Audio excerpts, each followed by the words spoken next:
தேசம் சர்வதேசம் பகுதியில் பல்சுவை செய்திகளை பார்க்கலாம். 2025ஆம் ஆண்டின் மருத்துவத்துக்கான நோபல் பரிசு 3 பேருக்கு அறிவிக்கப்பட்டுள்ளது. உலக அளவில் மருத்துவம், இயற்பியல், வேதியியல், இலக்கியம், பொருளாதாரம் மற்றும் அமைதி ஆகிய 6 துறைகளில் ஆண்டுதோறும் நோபல் பரிசு வழங்கப்படுகிறது. அதன்படி 2025ஆம் ஆண்டுக்கான நோபல் பரிசு அறிவிப்பு நேற்று தொடங்கியது. முதலாவதாக மருத்துவத்துக்கான நோபல் பரிசு 3 பேருக்கு பகிர்ந்தளிக்கப்படுவதாக அறிவிக்கப்பட்டுள்ளது.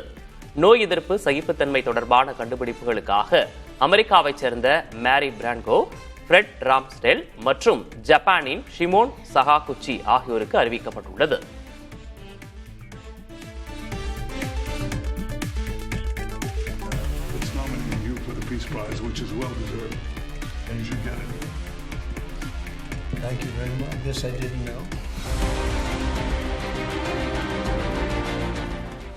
உலகிலேயே மிகவும் மதிப்பு வாய்ந்த விருதாக நோபல் விருது கருதப்படுகிறது. பல்வேறு துறைகளில் சிறப்பாக பணியாற்றியவர்களுக்கு இவ்விருதுகள் வழங்கப்படும் நிலையில் அமைதிக்கான நோபல் பரிசு தனக்கு கிடைக்கும் என அமெரிக்க அதிபர் ட்ரம்ப் பெரும் எதிர்பார்ப்புடன் உள்ளார். இந்தியா, பாகிஸ்தான் உட்பட 7 போர்களை கடந்த 8 மாதங்களில் தான் நிறுத்தியதாக ட்ரம்ப் பெருமிதத்துடன் கூறி வருகிறார்.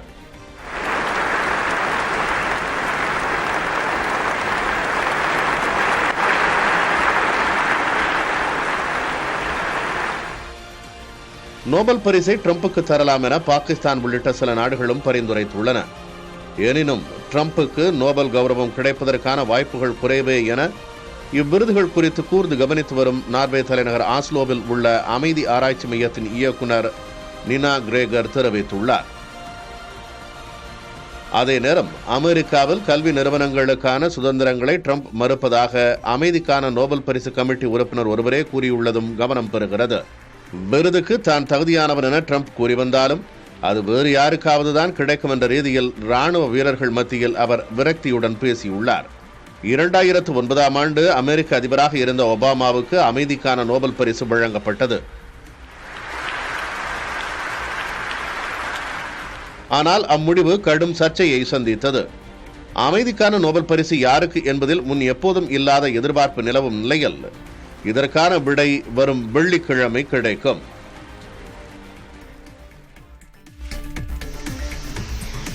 காற்றழுத்த தாழ்வு மண்டலம் காரணமாக டெல்லியின் பல்வேறு பகுதிகளிலும் கனமழை வெளுத்து வாங்கியது. இதனால் நொய்டா மற்றும் காசியாபாத் ஆகிய பகுதிகளுக்கு வானிலை ஆய்வு மையம் ஆரஞ்சு எச்சரிக்கை விடுத்துள்ளது. அதேபோல் குருகிராம் மற்றும் ஃபரிதாபாத் பகுதிகளுக்கு மஞ்சள் எச்சரிக்கை விடுக்கப்பட்டுள்ளது. தொடர் மழையால் சாலைகளில் நீர் தேங்கியதால் போக்குவரத்து நெரிசல் ஏற்பட்டது.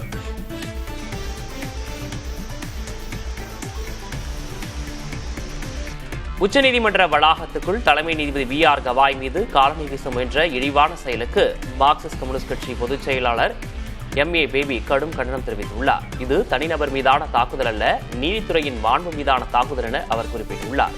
இந்த சம்பவம் சமூகத்தின் சாதியவாதம் மற்றும் மத வெறுப்பின் நஞ்சு என அளவுக்கு ஆழமாக ஊடுருவியுள்ளது என்பதை அம்பலப்படுத்துகிறது என்றும் MA பேபி கூறியுள்ளார். தங்கம் விலை ஒவ்வொரு நாளும் உச்சத்தை தொட்டு வருவதால் பொதுமக்கள் அதிர்ச்சி அடைந்துள்ளனர். சென்னையில் ஆபரண தங்கம் விலை நேற்று ஒரே நாளில் சவரனுக்கு 1400 ரூபாய் விலை அதிகரித்துள்ளது. காலையில் சவரனுக்கு 880 ரூபாய் உயர்ந்த நிலையில் மாலையில் 520 ரூபாய் அதிகரித்துள்ளது. மாலை நிலவரப்படி 22 கேரட் ஆபரண தங்கம் கிராமிற்கு 175 ரூபாய் விலை உயர்ந்து 11,125 ரூபாய்க்கும், ஒரு சவரன் 1400 ரூபாய் விலை அதிகரித்து 89,000 ரூபாய்க்கும் விற்பனையாகிறது. வெள்ளி கிராமிற்கு 2 ரூபாய் விலை உயர்ந்து 167 ரூபாய்க்கும், 1 கிலோ 2000 ரூபாய் ஏற்றம் கண்டு 1,67,000 ரூபாய்க்கும் விற்பனை செய்யப்படுகிறது. 2025ஆம் ஆண்டு தொடங்கி இதுவரை தங்கம் சவரனுக்கு 31,800 ரூபாய் விலை அதிகரித்துள்ளது. கடலுக்கு மிகப்பெரிய சுற்றுச்சூழல் மாசுபாட்டை ஏற்படுத்தும் எண்ணெய் கசடுகளை அகற்றுவது குறித்த மாபெரும் ஒத்திகை சென்னை கடற்கரையில் நடைபெற்றது. இந்திய கடலோர காவல் படையினரின் கப்பல் உதவியோடு கடற்கரையில் இருந்து 10 நாட்டிக்கல் மைல் தொலைவில் எண்ணெய் கசடுகளை அகற்றும் ஒத்திகை நடத்தப்பட்டது. ஒரு கப்பலில் திடீரென தீப்பற்றினால் அதை எப்படி கட்டுக்குள் கொண்டு வருவது, கப்பலில் உள்ளவர்களை மீட்டு எண்ணெய் கசடுகளை அகற்றுவது, இதுபோன்று பல்வேறு மீட்பு பணிகள் குறித்து தத்ரூபமாக செய்து காட்டப்பட்டது.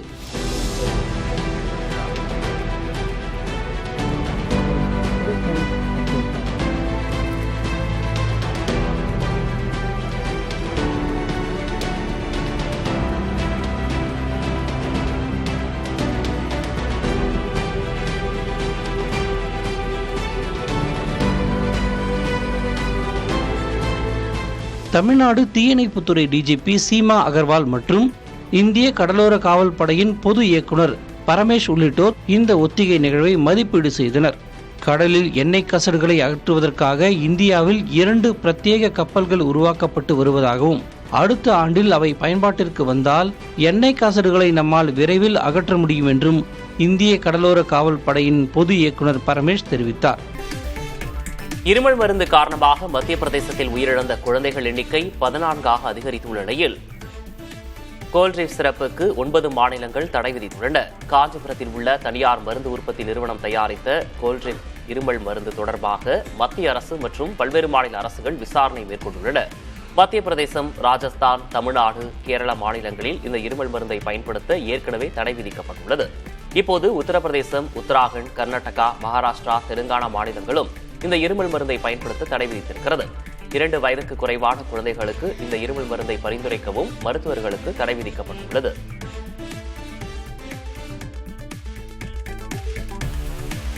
பிரான்ஸ் பிரதமர் செபாஸ்டியன் லெகார்னோ பதவியேற்ற 27 நாட்களில் ராஜினாமா செய்துள்ளார். இதை அதிபர் மேக்ரான் ஏற்றுக்கொண்டுள்ளார். செலவினங்களை குறைப்பது, வரிகளை உயர்த்துவது உள்ளிட்ட நிதி சீர்திருத்தங்களை செய்வதில் நிலவிய சவால்களை சமாளிக்க இயலாமல் பிரதமர் தன் பதவியை உதறியுள்ளார். அரசு கடுமையான பொருளாதார சிக்கலில் உள்ள நிலையில் வருவாயை அதிகரிக்கும் நடவடிக்கைகளுக்கு எதிர்க்கட்சிகள் நாடாளுமன்றத்தில் முட்டுக்கட்டை போட்டு வருகின்றன. பிரான்ஸ் கடந்த 2 ஆண்டுகளில் 5 பிரதமர்களை கண்டிருப்பது குறிப்பிடத்தக்கது.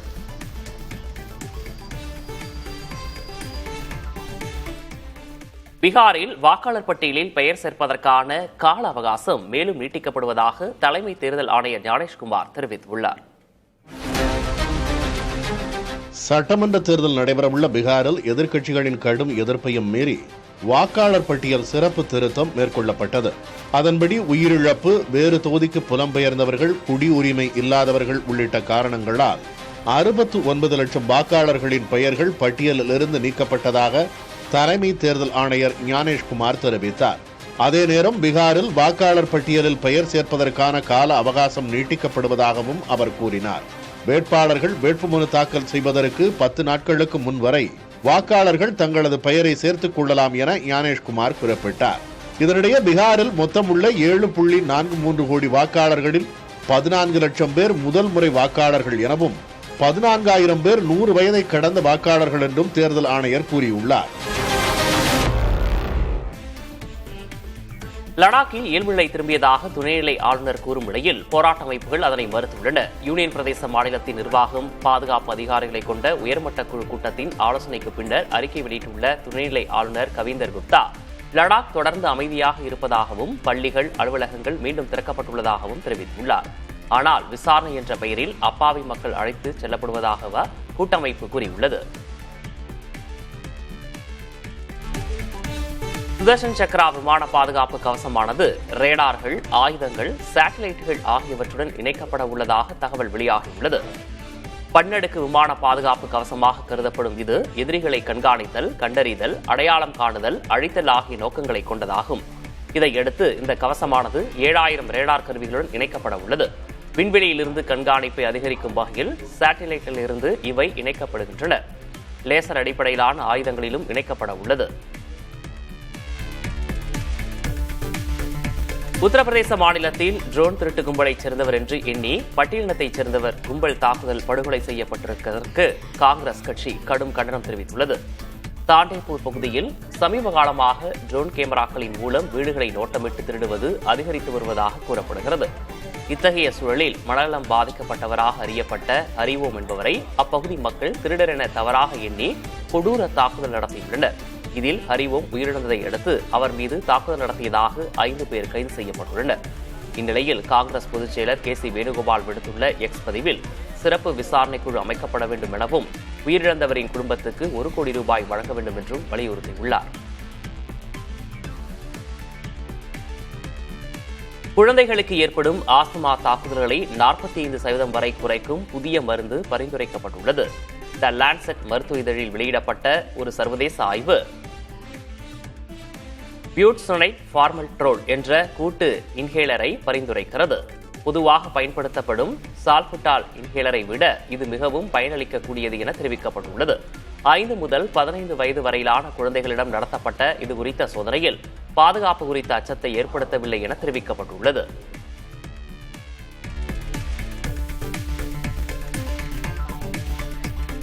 தெற்கு சீனாவை புரட்டி போட்ட மட்மோ சூறாவளியால் 3,47,000 பேர் பாதுகாப்பான இடங்களுக்கு அழைத்துச் செல்லப்பட்டனர். அதிதீவிர சூறாவளியாக கருதப்பட்ட மட்மோ சீனாவின் தெற்கு பகுதியில் கரையை கடந்தது. அப்போது மணிக்கு 151 கிலோமீட்டர் வேகத்தில் காற்று வீசியது. இதனால் குவாங்தாங் மற்றும் ஹனான் மாகாணங்கள் பெரும் சேதங்களை சந்தித்துள்ளன. ஏராளமானோர் தங்களது வீடுகளை இழந்து முகாம்களில் தஞ்சமடைந்துள்ளனர்.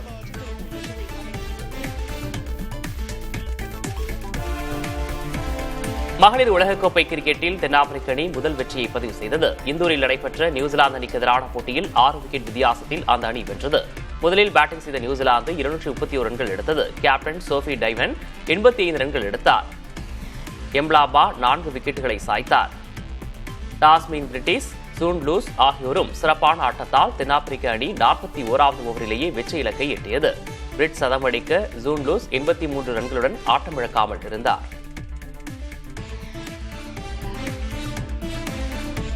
அகமதாபாத்தில் நடைபெறும் ஆசிய நீர்நிலை விளையாட்டுப் போட்டிகளில் இந்திய ஆடவர் வாட்டர் போலோ அணி கஜகஸ்தான் அணியிடம் தோல்வியை தழுவியது. குரூப் பி பிரிவில் நடந்த இந்த போட்டியில் சிறப்பான ஆட்டத்தை வெளிப்படுத்திய கஜகஸ்தான் அணி 20-6 என்ற புள்ளிகள் கணக்கில் வெற்றியை வசப்படுத்தியது.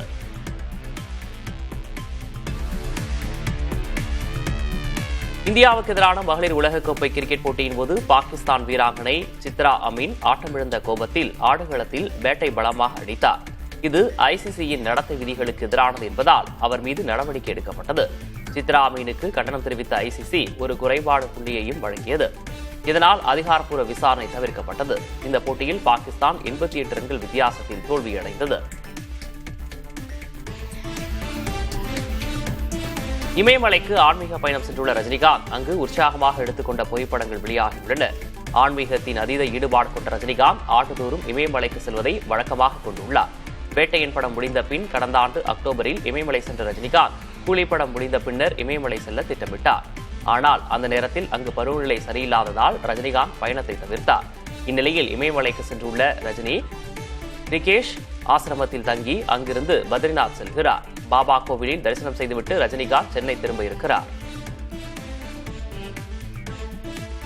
அப்பா ஒரு நடிகராக உள்ளார் என்பதை நினைக்காமல் தன் மகன் சிலம்பரசன் ரசிகன் என்று கூறுவதாக நடிகர் விஜய் சேதுபதி தெரிவித்துள்ளார். தனியார் தொலைக்காட்சி நிகழ்ச்சியில் பேசிய அவர் தனது மகன் சூர்யா சேதுபதி சிலம்பரசனின் ரசிகன் என்று கூறுவதாக தெரிவித்துள்ளார்.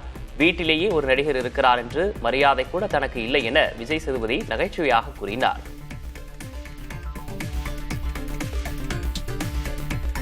அசாமின் காசிரங்கா பூங்காவில் பிறந்த பெண் யானைக்குட்டிக்கு அண்மையில் மறைந்த பாடகர் ஜூபின் கார்க் நினைவை போற்றும் வகையில் பெயர் வைக்கப்பட்டுள்ளது.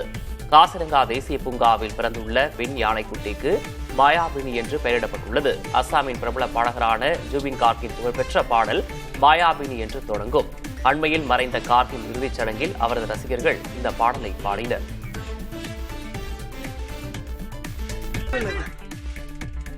தென் தமிழகம் மற்றும் அதனை ஒட்டிய பகுதிகளில் நிலவும் வளிமண்டல மேலடுக்கு சுழற்சி காரணமாக ஆந்திர பிரதேச மாநிலத்தின் பல பகுதிகளில் அடுத்த சில நாட்களுக்கு இடியுடன் கூடிய மழையும் பலத்த காற்றும் வீசும் என இந்திய வானிலை ஆய்வு மையம் எச்சரிக்கை விடுத்துள்ளது. வடக்கு கடலோர ஆந்திரா, ஏனம் மற்றும் ராயல்சீமா ஆகிய பகுதிகளில் இடி மின்னலுடன் கூடிய மழை பெய்யும் என்றும் இந்த வானிலை அக்டோபர் 9ஆம் தேதி வரை தொடரும் என்பதால் மீனவர்கள் கடலுக்கு செல்ல வேண்டாம் என அறிவுறுத்தப்பட்டுள்ளனர். காஷ்மீரில் பள்ளத்தாக்கு பகுதிகளில் பனிப்பொழிவும் சமவெளி பகுதிகளில் மழையும் பெய்வது அங்கு வித்தியாசமான வானிலை சூழல் நிலவுகிறது. அங்குள்ள ஆனந்த்நாக் மாவட்டத்தின் சித்தன்டாப் குல்மர்காவில் உள்ள அஃபார்வாட், யோஜிலா கணவாய், குப்ராவில் உள்ள பங்குஸ், குரேஸ் பள்ளத்தாக்கில் உள்ள ராஜஸ்தான் கணவாய் உள்ளிட்ட உயரமான மலைப்பகுதிகளில் பனிப்பொழிவு தொடங்கியுள்ளது. ஸ்ரீநகர் உட்பட காஷ்மீரின் சமவெளி பகுதிகளில் லேசானது முதல் மிதமானது வரையிலான மழை பெய்தது. இதனால் பள்ளத்தாக்கு பகுதிகளில் பகல் நேர வெப்பநிலை திடீரென குறைந்தது. கேரளாவில் பெயிண்ட் கடையில் வேலை செய்யும் சரத் நாயர் என்ற ஏழை தொழிலாளிக்கு லாட்டரியில் 25 கோடி ரூபாய் பரிசு விழுந்துள்ளது. ஓணம் பண்டிகையொட்டி 25 கோடி ரூபாய் பம்பர் பரிசுடன் லாட்டரியை கேரள அரசு வெளியிட்டிருந்தது. அதில் ஆலப்புழா பகுதியைச் சேர்ந்தவருக்கு அதிர்ஷ்டம் அளித்திருக்கிறது. தான் அரிதாகவே லாட்டரி சீட்டு வாங்கும் பழக்கமுடையவன் என்றும் இப்போதுதான் முதல் முறையாக பம்பர் லாட்டரி வாங்கியதாகவும் அதில் பரிசு கிடைத்துவிட்டதாகவும் சரத் நாயர் தெரிவித்தார். 25 கோடி ரூபாயை என்ன செய்வது என்று தெரியவில்லை என்று தெரிவித்த அவர் தொடர்ந்து பெயிண்ட் கடையில் வேலை செய்யப் போவதாகவும் கூறியுள்ளார்.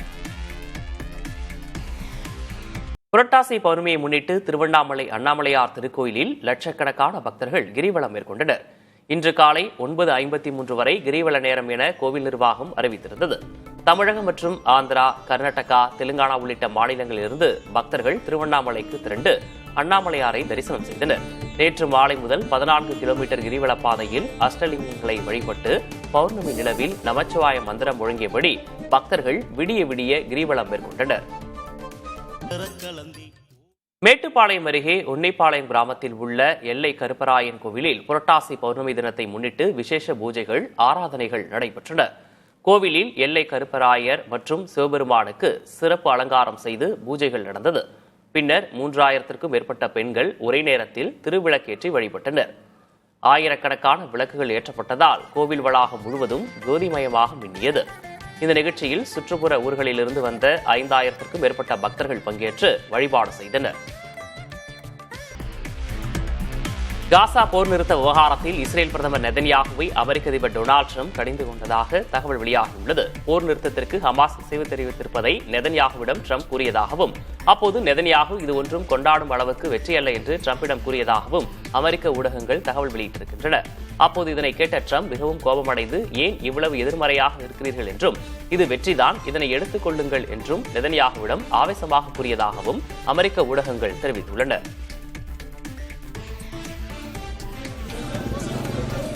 ஈக்குவடார் நாட்டில் அதிபருக்கு ஆதரவாகவும் எதிர்ப்பாகவும் நடைபெற்ற பேரணிகளால் மக்களின் இயல்பு வாழ்க்கை முடங்கியது. ஈக்குவடார் நாட்டில் எரிபொருள்களுக்கு வழங்கப்பட்டு வந்த மானியத்தை அரசு அதிரடியாக நிறுத்தியது. இதனால் பெட்ரோல், டீசல் விலை உயர்ந்ததை அடுத்து பல்வேறு மாகாணங்களில் போராட்டம் பிடித்தது. இந்த நிலையில் வன்முறைகள் ஏற்படாமல் இருக்க முன்னெச்சரிக்கை நடவடிக்கையாக 10 மாகாணங்களில் அவசர நிலை பிறப்பிக்கப்பட்டுள்ளது.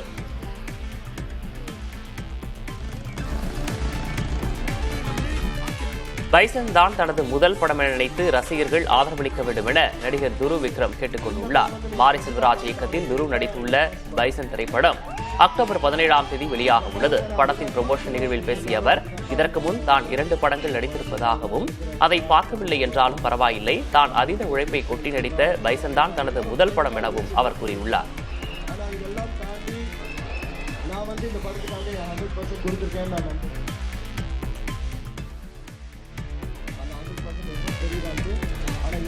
இந்த படம் வந்து நீங்க கண்டிப்பா பார்த்தாவளே, இதுதான் என் ஃபர்ஸ்ட் படம்.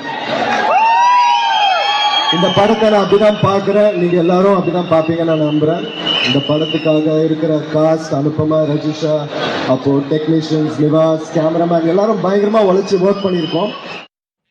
தீபாவளி பண்டிகையை முன்னிட்டு பொதுமக்கள் வசதிக்காக சிறப்பு பேருந்துகளை அறிவித்துள்ள தமிழக அரசு சிறப்பு ரயில்களை கூடுதலாக இயக்க வேண்டும் என மத்திய ரயில்வே அமைச்சகத்திற்கு கடிதம் எழுதியுள்ளது. தீபாவளியை முன்னிட்டு மக்கள் சொந்த ஊர் செல்வதற்காக 20,378 சிறப்பு பேருந்துகள் இயக்கப்படும் என போக்குவரத்துத்துறை அமைச்சர் சிவசங்கர் அறிவித்துள்ளார். தீபாவளி பண்டிகை வரும் 20ஆம் தேதி கொண்டாடப்படுகிறது.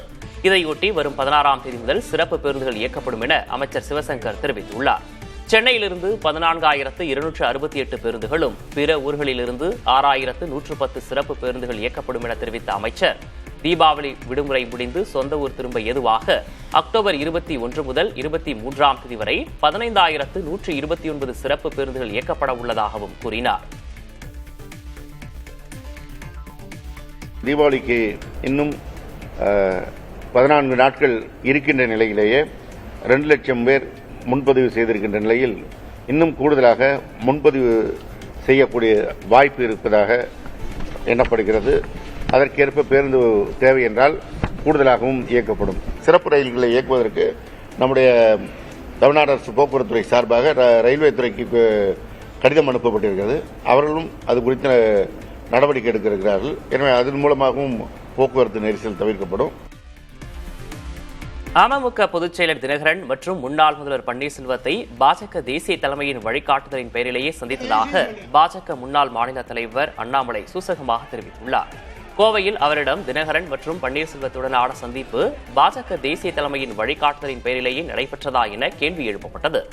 அதற்கு அண்ணாமலை தனிப்பட்ட முறையில் யாரும் எதையும் செய்ய மாட்டோம் என பதிலளித்தார். நயினார் நாகேந்திரனுக்கும் தனக்கும் இடையே கருத்து வேறுபாடு இல்லை எனவும் அவர் கூறினார். ஆளுநரை முதல்வர் தொடர்ந்து சீண்டுவது தமிழ்நாட்டிற்கு நல்லதல்ல எனவும் அண்ணாமலை தெரிவித்தார். இந்த கட்சியில நாங்கள் எது செய்தாலும் கூட அதுல ஒரு அர்த்தம் இருக்கும். யாரும் தனிப்பட்ட முறையில் எந்த வேலையும் செய்ய மாட்டோம். பொறுமையா இருங்கன்னா, எங்களை பொறுத்தவரை தமிழகத்தில் திராவிட முன்னேற்ற கழகம் வீழ்த்தப்பட வேண்டும் என்பதற்காக பாரதிய ஜனதா கட்சி ரிஸ்க் நாங்கள் எடுத்திருக்கோம். 2021 உள்ளாட்சி தேர்தல் தனித்து நின்றோம், 24 லோக்சபா தனித்து நின்றோம், 26 கூட்டணிக்கு மறுபடியும் போறோம். அப்படி இருக்கும் பொழுது எல்லோருக்கும் வெற்றி பெற வேண்டும் என்கின்ற எண்ணத்தினாலதான் எல்லா வேலையும் செய்யறோம். ஆரம்பிக்கும் போது உங்களுக்கு சொல்றேன், நீங்க தான் பிள்ளையார் சொல்லி போடணும். திருவண்ணாமலை மாவட்டம் ஜவ்வாது மலையில் 13 சென்டிமீட்டர் கனமழை பெய்ததால் படவேடு செண்பகத்தோப்பு அணை நிரம்பி வழியும் நிலையை எட்டியது. இதனையடுத்து அணையின் 2 மதகுகள் வழியாக வினாடிக்கு 150 கன அடி உபரி நீர் வெளியேற்றப்பட்டது. இந்த வெள்ள நீர் நாகநதி ஆற்றில் பெருக்கெடுத்து ஓடுவதால் கரையோர பகுதி மக்களுக்கு பொதுப்பணி மற்றும் வருவாய்த்துறையினர் வெள்ள அபாய எச்சரிக்கை விடுத்துள்ளனர்.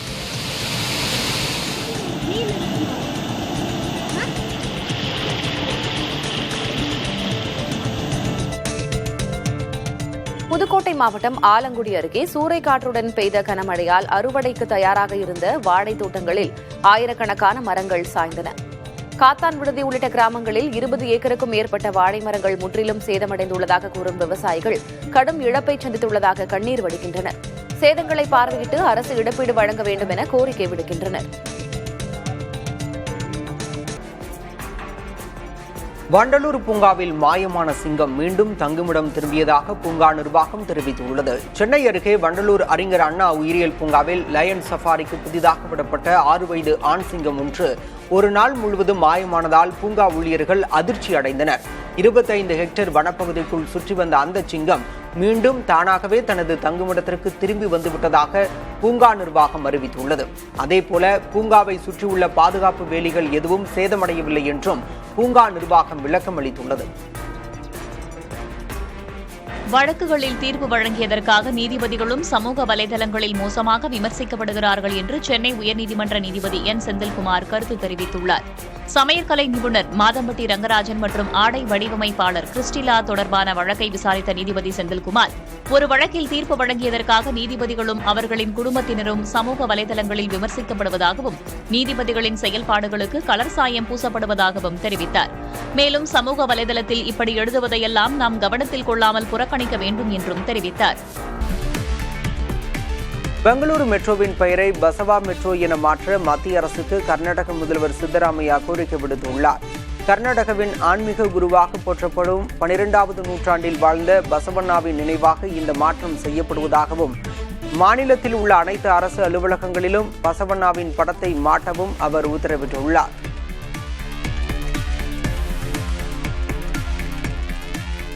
டெல்லியிலிருந்து புனே நோக்கி செல்லவிருந்த இண்டிகோ விமானம் தொழில்நுட்ப கோளாறு காரணமாக சுமார் 5 மணி நேரம் தாமதமானது. திங்கட்கிழமை காலை 5:30 மணிக்கு புறப்படவிருந்த இந்த விமானத்தில் புறப்படுவதற்கு சற்று முன்பாக தொழில்நுட்ப கோளாறு கண்டறியப்பட்டது. கோளாறை சரி செய்ய நீண்ட நேரமானதால் 200க்கும் மேற்பட்ட பயணிகள் டெல்லி விமான நிலையத்திலேயே காத்திருக்க நேரிட்டது. பின்னர் பயணிகளுக்காக மாற்று விமானம் ஏற்பாடு செய்யப்பட்டு காலை 10:30 மணிக்கு பிறகு புனேவுக்கு புறப்பட்டது.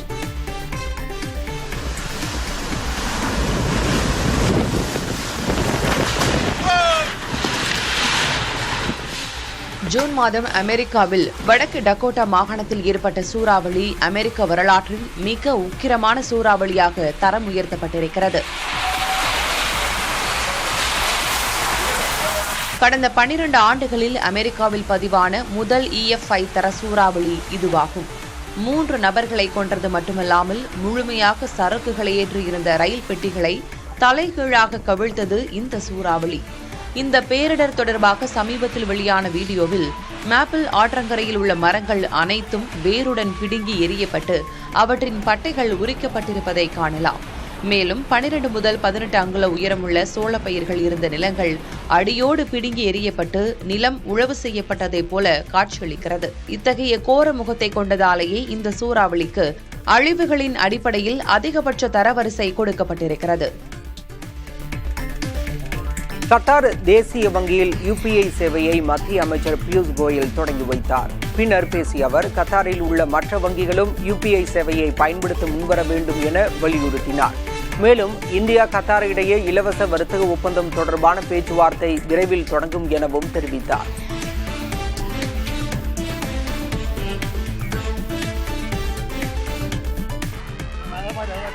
கேரள மாநிலம் கண்ணூரில் தெருநாய்கள் குறித்த விழிப்புணர்வுக்காக வீதி நாடகம் நடித்துக் கொண்டிருந்த கலைஞரை தெருநாய் ஒன்று கடித்து சோகம் நிகழ்ந்துள்ளது. கேரளாவில் தெருநாய்களை கட்டுப்படுத்தும் நடவடிக்கைகளின் ஒரு பகுதியாக விழிப்புணர்வு நாடகங்கள் நடத்தப்படுகின்றன. அந்த வகையில் கண்ணூர் அருகே கண்டகை என்ற இடத்தில் நடந்த வீதி நாடகத்தில் ராதாகிருஷ்ணன் என்ற கலைஞர் நடித்துக் கொண்டிருந்த போது அவரை தெருநாய் ஒன்று கடித்தது. நாய் கடித்த போதும் ராதாகிருஷ்ணன் வலியை பொறுத்து கொண்டு நாடகத்தை நடித்து முடித்துள்ளார். ராதாகிருஷ்ணனை நாய் கடித்ததும் நாடகத்தின் ஒரு பகுதிதான் என்று பார்வையாளர்கள் கருதியதுதான் சோகம்.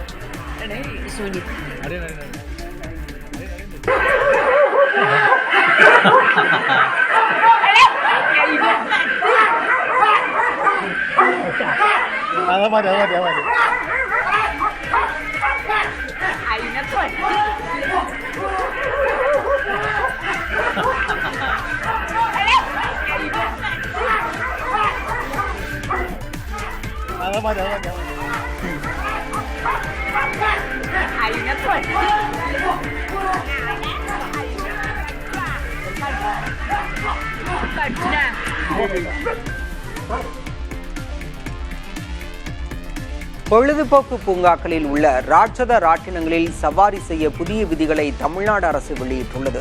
120 சென்டிமீட்டர் உயரத்திற்கும் குறைவாக உள்ள குழந்தைகள் ராட்சத ராட்டினங்களில் சவாரி செய்ய அனுமதிக்கப்பட மாட்டார்கள் என தெரிவிக்கப்பட்டுள்ளது.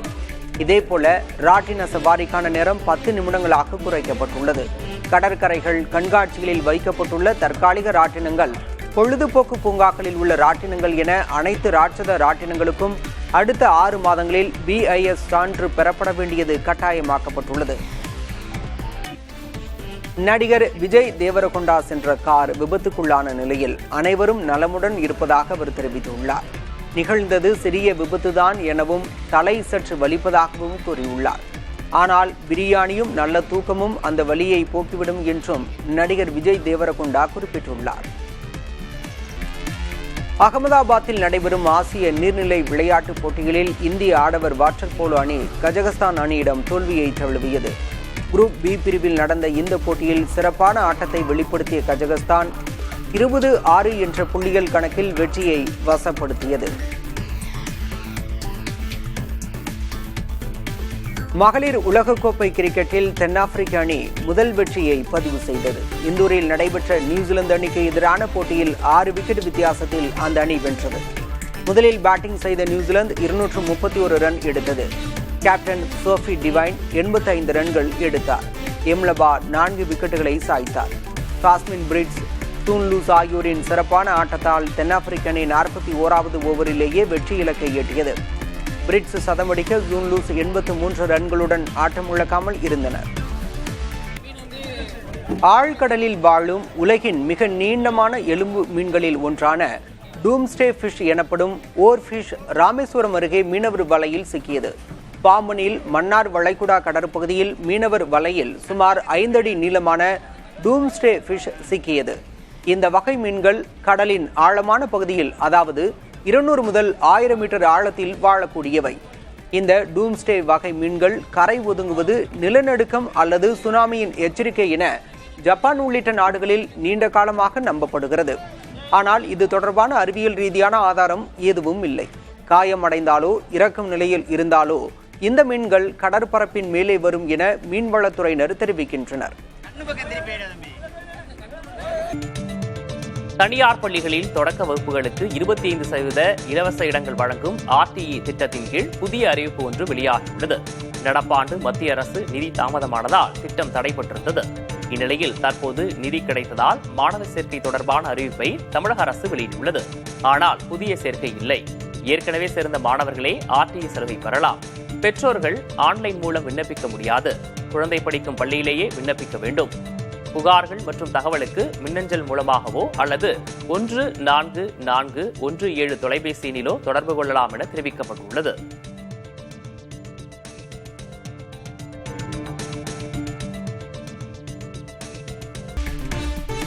சபரிமலை ஐயப்பன் கோயிலில் உள்ள துவாரபாலகர் சிலைகளில் உள்ள தங்கத்தின் எடை குறைந்ததாக கூறப்படும் விவகாரத்தை விசாரிக்க கேரள காவல்துறை குற்றப்பிரிவு SP எஸ் சசிதரன் தலைமையில் சிறப்பு விசாரணை குழு அமைக்கப்பட்டுள்ளது. 2019 முதல் நடந்து வரும் முறைகேடுகளின் காரணமாக சபரிமலை கோயிலில் உள்ள துவாரபாலகர் சிலைகளில் உள்ள தங்கத்தின் எடை 4 கிலோ அளவுக்கு குறைந்துள்ளதாக சர்ச்சை எழுந்துள்ளது. இது தொடர்பாக விசாரிப்பதற்கு சிறப்பு விசாரணை குழு அமைக்க கேரள உயர்நீதிமன்றம் உத்தரவிட்டிருந்தது. கேரள தேவஸ்தான வாரிய அமைச்சர் VN வாசகன் உயர்நீதிமன்ற நடவடிக்கையை வரவேற்றுள்ளார். வெள்ளம் ஏற்படுவது இயற்கையின் செயலல்ல என்று சென்னை வெள்ள இடர் தணிப்பு ஆலோசனை குழுவின் தலைவர் V. திருப்புகழ் கூறியுள்ளார். தமிழ்நாடு நில பயன்பாடு மாநாடு 2025 என்ற நிகழ்ச்சியில் பேசிய அவர், திட்டமிடப்படாத வளர்ச்சி, ஒருங்கிணைக்கப்படாத நிர்வாகம், நிலம் மற்றும் நீரின் இயல்பை புறக்கணிப்பது ஆகிய மனித தவறுகளே சென்னையில் ஏற்படும் வெள்ள பாதிப்புகளுக்கு பங்களிக்கும் முதன்மையான காரணங்கள் என்றார். நிலம் மற்றும் நீரை பயன்படுத்தும் விதத்தில் சீர்திருத்தங்களை மேற்கொள்வதன் மூலமாகவே சென்னையில் வெள்ள பாதிப்புகளை தடுக்க முடியும் என்று நிபுணர்கள் வலியுறுத்தினர். தமிழகத்தின் நகர பகுதிகளில் பரவி வரும் உன்னிக்காய்ச்சல் மக்களிடையே அதிர்ச்சியை ஏற்படுத்தியுள்ளது. ரிகட்சியா என்ற பாக்டீரியாவால் பாதித்த ஒட்டுண்ணிகள் மற்றும் பூச்சிகள் கடிக்கும் போது இவ்வகை காய்ச்சல் மனிதர்களுக்கு பரவுகிறது.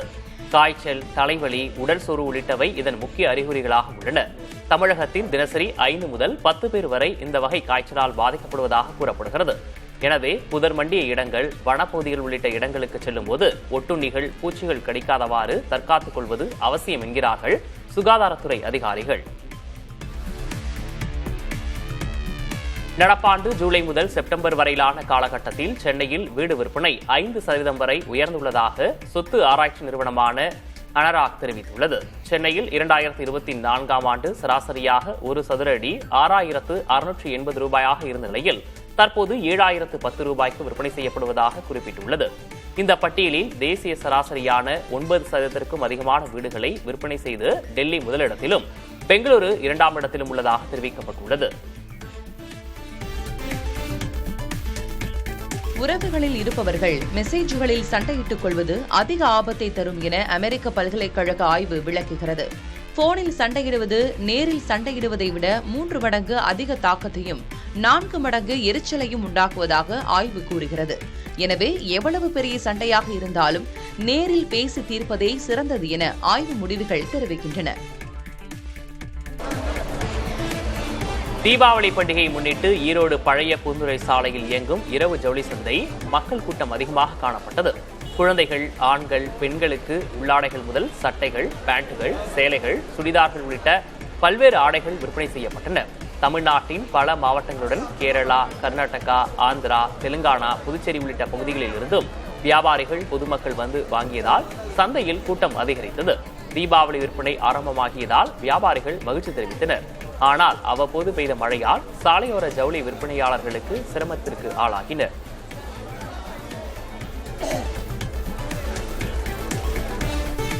பிரபல நடிகரும் மற்றும் இயக்குநருமான ரிஷப் ஷெட்டி 700 கோடி ரூபாய்க்கும் அதிகமாக ஹிட் கொடுத்த பின்னரும் நகர வாழ்க்கையை தவிர்த்து குடும்பத்துடன் தனது பூர்வீக கிராமத்துக்கு குடிபெயர்ந்தார். இதுகுறித்து பேசிய அவர், தனக்கு குழந்தைகள் பிறந்தது காந்தாரா படப்பிடிப்பு நடத்திய அதே கிராமத்தில்தான் என்பதால் 5 வருடங்களாக தனது குடும்பத்துடன் காந்தாரா உலகிலேயே வாழ்வதாக தெரிவித்தார். எனவே அவர்களை அருகில் வைத்துக் கொள்வதற்காகவே குந்தபுராவில் உள்ள பள்ளிகளில் சேர்த்து படிக்க வைக்க இருப்பதாக கூறினார். பாலிவுட் நடிகர் ஹிருத்திக் ரோஷனின் தயாரிக்க உள்ள புதிய வெப் தொடரில் நடிகை பார்வதி முதன்மை கதாபாத்திரத்தில் நடிக்கிறார். HRX பிக்சர்ஸ் என்ற தயாரிப்பு நிறுவனத்தை தொடங்கியிருக்கும் ஹிருத்திக் ரோஷன் தயாரிக்கும் புதிய தொடரை அஜித் பால் சிங் இயக்குகிறார். இன்னும் தலைப்பு வைக்கப்படாத இந்த த்ரில்லர் வெப் தொடர் அமேசான் பிரைம் OTTயில் வெளியாகும் என்று கூறப்பட்டுள்ளது. இதில் ஹிருத்திக் ரோஷன் நடிக்க மாட்டார் என்றும் தெரிவிக்கப்பட்டுள்ளது.